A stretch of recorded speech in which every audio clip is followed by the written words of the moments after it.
신계가 아닌 외계인으로 불리며 한때를 풍미했던 선수.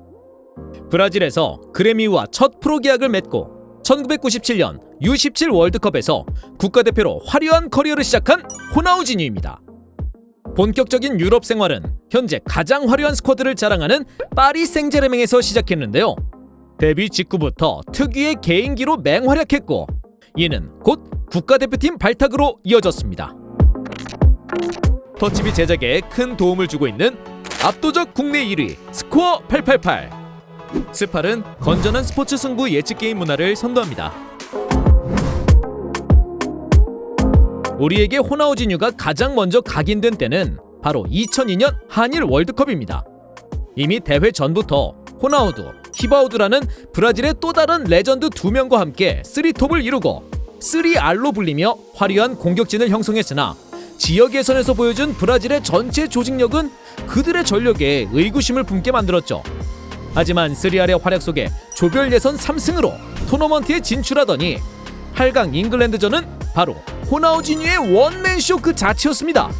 화려한 스텝오버 드리블로 수비수를 벗겨내고 완벽한 파이널 패스로 히바우드의 동점골을 어시스트한 뒤 환상적인 역대급 초장거리 프리킥을 성공시키며 경기를 역전 승리로 이끌었죠. 결국 브라질은 우승에 성공했고 호나우지뉴는 대회 올스타에 당당히 선정되며 월드클래스 탄생을 예고했습니다. 소속팀으로 복귀한 호나우지뉴는 여러모로 빅클럽 팬 가능성이 높아지기 시작했습니다. 또 사생활 문제로 출전 횟수가 줄어들기 시작했죠.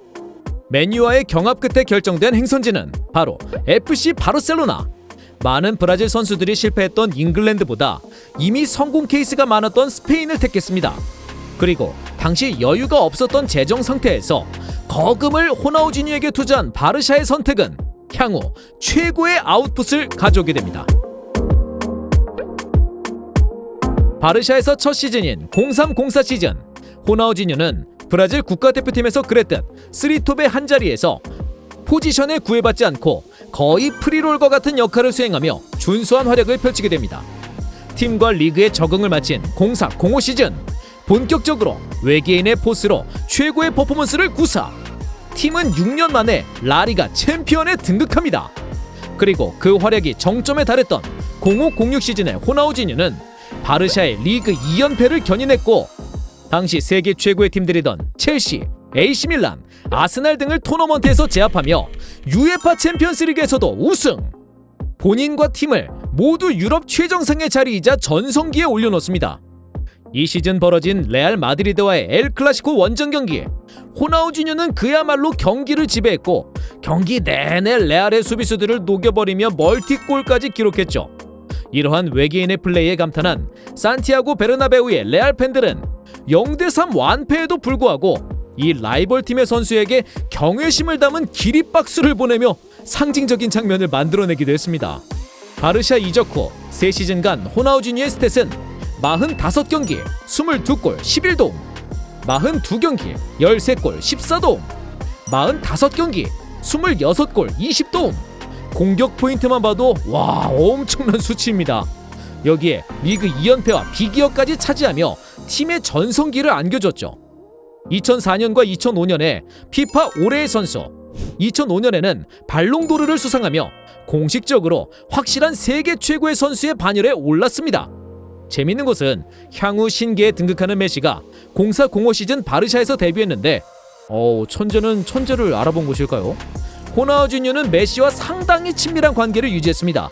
그리고 메시의 역사적인 데뷔골 경기, 메시가 교체 투입되자 호나우지뉴는 계속해서 적극적으로 기회를 만들어줬고 결국 호나우지뉴의 환상적인 로빙 패스 어시스트와 이에 화답하는 듯한 환상적인 로빙 슛으로 메시는 데뷔골을 기록합니다. 셀레브레이션을 하는 메시를 등에 업은 그는 환한 미소와 함께 신의 탄생을 축하하는 것처럼 보이기도 했죠. 모든 것이 완벽했던 새 시즌, 앞으로도 영원할 것만 같았던 이 영광이 그야말로 몰락해버리는 시간은 그리 오래 걸리지 않았습니다. 2002 월드컵의 영광을 재현하고자 했던 2006 독일 월드컵에서 이번에는 카카, 아드리아노, 호나우두와 함께 전설적인 판타스틱 4로서 공격진을 담당했던 호나우지뉴. 하지만 단기간 토너먼트 대회에 참여하는 국가대표팀의 특성상 그의 화려한 플레이는 환영받지 못하며 크게 활약하지 못했고, 심지어 플레이 중 선수들에게 외면받거나 향후 코치진과 불화가 생기기도 했습니다. 그리고 결국 팀은 8강에서 프랑스에게 탈락하고 말았습니다. 이 부진은 소속팀에서도 이어질 조짐이 보이기 시작했죠. 06-07 시즌, 아이러니하게도 호나우지뉴 자신은 리그 21골이라는 커리어 하이를 세우지만 팀은 리그 우승에 실패, UEFA 챔피언스리그 16강 탈락이라는 결과를 맞이합니다. 특히 이 시기에 그는 개인적으로 조울증 진단을 받아 축구 자체의 흥미를 잃어버리기 시작했고, 팀 내에서는 메시 중심의 팀 개편에 의해 점차 중심에서 밀려나고 있었습니다. 마침내 07-08 시즌부터는 자기 관리에도 실패합니다. 훈련에 불참하는 태업을 일삼으며 급격한 내리막길을 걸었고, 결국 후반기에 팀 전력에서 거의 제외되다시피 한 채 허무하게 바르샤 생활을 마감하게 됐죠. 그리고 외계인의 부활을 바라며 08-09 시즌에 그를 영입하게 된 팀은 AC밀란. 세 시즌간 잠깐씩이나마 전성기의 퍼포먼스를 보여주는 듯 싶다가도 꾸준히 유지하지는 못했습니다. 2010-2014 월드컵에도 뽑히지 못했죠. 결국 30대 초반의 젊은 나이에 고국인 브라질로 돌아가며 유럽 생활을 마감, 축구의 중심에서 한 걸음 물러나게 됩니다. 브라질에서 국대로 잠시 복귀하기도 했지만 결국 유럽으로 돌아오지는 않은 채 그렇게 선수 인생을 마쳤습니다. 호나우지뉴는 공격 진영에서 윙어, 공격형 미드필더 등 프리롤의 역할을 수행했는데요.